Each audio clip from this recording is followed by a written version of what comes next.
सुस्वागत। मी आपल्याला याच्यापूर्वी कधीही पाहिलं नाही, पण अतिथी देवो भव, घरी आलेला अतिथी हा देवात समान। ना ओळखी ना परिचय अशी अपरिचित व्यक्ती कोण आहात आपण?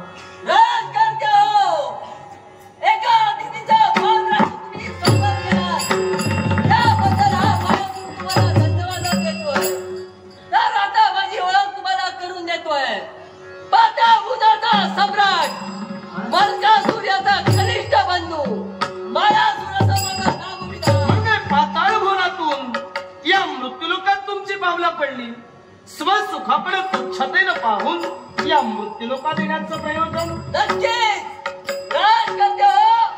स्वतःच्या जीवनाचा जर अभ्युदय साधायचा असतो, तो अभ्युदय साधण्यासाठी प्रत्येक जीवानं मार्गास्थ राहायचं असतं आणि एक मार्ग आमच्या नेत्रासमोर राखून या मृत्यूलोकापर्यंत या मायासुराचं आगमन झालं। अशी कोणती इच्छा घेऊन एकच या माझ्या अवंतीच्या राजप्रासादी तुमचं येणं झालं ऐकूया।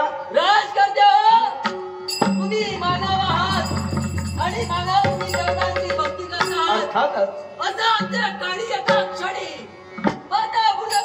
मृत्यूलोकापर्यंत आलोय एकाच गोष्टीसाठी, जी देवतांची भक्ती चाललेली आहे, जी देवतांची भक्ती चालली आहे, तीच भक्ती शब्द मुखातून ठेवा। अन्य जर तुमची काही इच्छा असेल तर प्रदर्शित करा, इच्छा पूर्ण केली जाईल।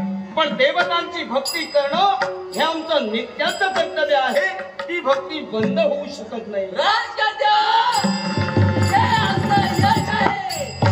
देवतांना नामोहरण करून आता मला ते प्राप्त होणार आहे आणि सर्वात मोठा अडथळा कोण असतील तर ते देव आहेत।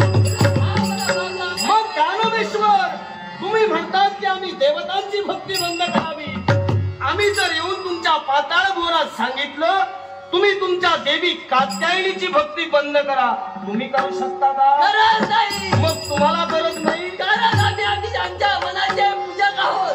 जे आमच्या मनाला पटेल, बुद्धीला पटेल त्याप्रमाणे आम्ही करणार आहोत। मग तसे तुम आणि म्हणून आमच्या मुखातून निघणारे शब्द, त्या शब्दाच्या तालावर तुम्ही दैताय नाचताच पाहिजे। मग जसे तुम्ही तुमच्या देवीचे पूजक आहात तसे सुद्धा आम्ही आमच्या देवतांचे पूजक आहोत। आम्ही सुद्धा आमच्या मनाचे राजा आहोत, तुम्ही जाऊ शकता।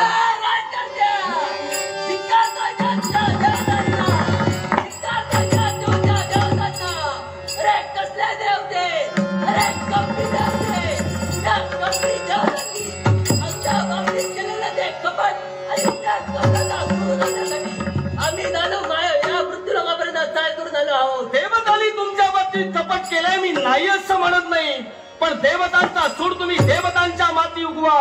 नको तो परमात्माच्या मृत्यूलोकात नकोय, इथून शिस्तीत माघार घ्या म्हणतोय।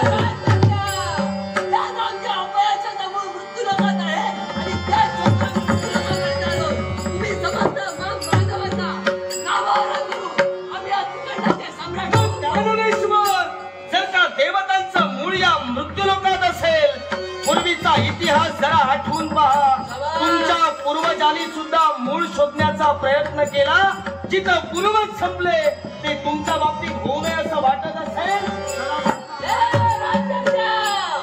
प्रत्येक भूताच्या संघटनांनी केवळ बांधलं जात नसतं, मला भविष्यकाळातील स्वप्न पाहणं की फुलवणं, त्या स्वप्नाच्या परिपूर्ततेसाठी प्रत्येक जीवाला जीवनभराकडनं धडपड करणं, धडपडीतला आनंद लुटणं आणि दुर्दैवानं एखादं स्वप्न भंग पावलं असेल त्या फक्त स्वप्नाच्या अंगअंशाच्या वरून पुढील स्वप्नाच्या मार्गाला आणणं हा माझा धर्म आहे। माझा धर्म मी केव्हाही पायदळी तुडवणार नाही। मग स्वतःच्या धर्माशी तुम्ही ठाम असाल तर मी माझ्या धर्माशी ठाम आहे।